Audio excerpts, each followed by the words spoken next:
আগামী 18ই অক্টোবর শনিবার দিন পড়েছে ধনতেরাস।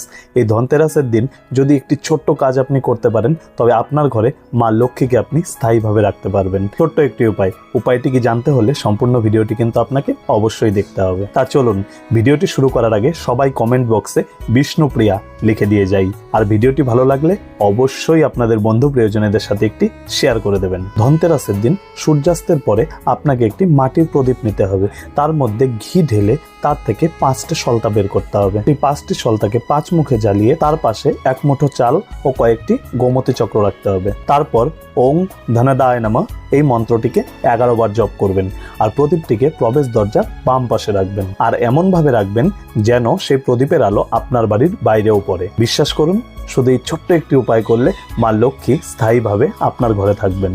ভিডিওটি ভালো লাগলে অবশ্যই একটি লাইক করে দিয়ে যাবেন।